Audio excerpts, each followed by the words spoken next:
сар гарсаар угаарынхийн хордлогын улмаас 5 хүн нас баржээ.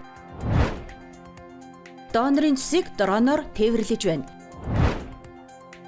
Нийтийн тээврээр зорчигчдын 80 орчим хувь нь карт уншуулахгүйгээр зорчдоггүй. Малчид өөрсдөө бэлтгэсэн махаа өөрсдөө худалдан борлуулж байна. Монгол уран бүтээлчдийн хамтарсан бүтээл Оскарт нэр дэвшлээ. Брэдэд 30 дахь удаагийн номын баяр үндэсний номын санд эхэллээ. Ice Global-ийн цөөн хормын мэдээ эхэлж байна. 9-р сар гарснаас хойш угаарынхийн хордлогын улмаас 5 хүн нас баржээ.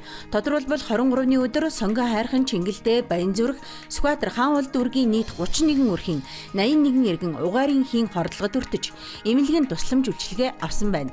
Үүнээс галын шалтгаанд 28 угаарынхийн шалтгаанд 1 нас баралт бүртгэгдэж нийт 2 өрхийн 3 иргэн нас баржээ.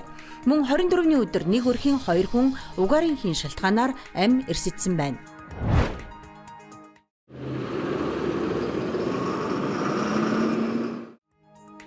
Өдөрт буюу тодруулбал энэ сарын 25-ны өдөр нийтийн тээврийн автобусаар нийт 600 мянга орчим хүн зорчжээ. Харин тэднээс 89 мянга нь ухаалагддаг хөрөмжид карт уншуулж төлбөрөө төлсөн байна. Үүнээс дүгнэхэд нийт зорчигчдын ердөө 15% нь карт дарах буюу төлбөрөө хийжээ. Үлдсэн 85% нь бэлнээр төлсөн эсвэл огт төлөөгүй байх магадлалтайг нийслэлийн нийтийн тээврийн нээлттэй өгөгдлийн сангаас харж болохоор байна. Улсын 2 дугаар төв эмнэлгийн хашаан дахь цус хэлбэлт судлалын үндэсний төв авцамын дэд бүтэц түгжрлээс шалтгаалan Air Truck буюу тусгай логистикийн дрон ашиглан Улаанбаатарын даалгаар эмнэлэгт цус цусан бүтээгдэхүүнийг нийлүүлж байна. Анх 2023 онд цус хэлбэлт судлалын үндэсний төвөөс Монгол Японы эмнэлэг хооронд 5 кг жинтэй цус цусан бүтээгдэхүүнийг дроноор тээвэрлэж байсан бол одоо үйл ажиллагаа нь тогтмолжжээ. Уг төслийг Японы JICA байгууллагатай хамтран хэрэгжүүлж байгаа бөгөөд дрон нь цагт 36 км-ийн хурдтай улсын төв эмнэлгүүд рүү 10 минутанд хүрдэг байна.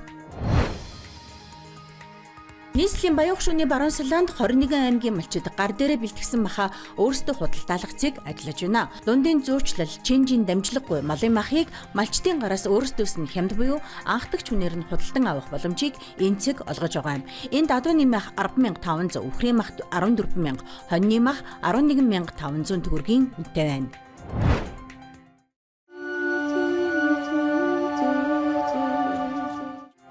Австрали, Монгол, Германы хамтын бүтээл Австралийн найруулагч Габриэл Брэдийн бүтээл Шүн үүр шөнөөр ирдэг кино 2026 оны Оскарын шагналын шилдэг олон улсын кино төрөлд Австрали улсаас дэвшээд байна. Энэ жилийн Австрали улсын нэр дэвшүүлэх сунгаанд нийт 16 бүтээл өрсөлдснөөс монгол хэлээр монгол хүний түүхийг монгол тал нутагт зураг авч Монголын уран бүтээлчид Австрали, Герман, Америк, Колумб, Их Британий уран бүтээлчидтэй хамтран ажилласан хамтын бүтээл ийхүү анх удаа Оскарын шагналд нэр дэвшлээ. Брэдэд 30 дахь удаагийн номын баяр үндэсний номын санд эхэллээ. Тодорхойлбол энэ амралтын өдрүүдэд энэ жилийн хамгийн том үйл явдал болох номын баярыг зөвхөн Брэд улсад бус Оросын муж бүрт тэмдэглэн өнгөрүүлнэ. Энэхүү баяраар зохиолч, номын зураач, хэвлэг үйлдвэр, номын дэлгүүр, соёл болон утга зохиолын холбоот гээд номтой холбоотой бүхий л хүмүүстэй нэг дор уулзах боломж олддог. Тиймээс Брэдийн үндэсний номын сан энэ цагийн хамгийн нэр хүндтэй төлөөлөгчдийг уншигчтайгаа уулзуулахаар бэлтгэсэн байна. Түүнчлэн сонирхолтой уралдааныг зохион байгуулахаар төлөвлөжээ. Ice Global-ийн цөөн хормын мэдээ байлаа. Амралтын өдрөө ая тухтай өнгөрүүлээрэй.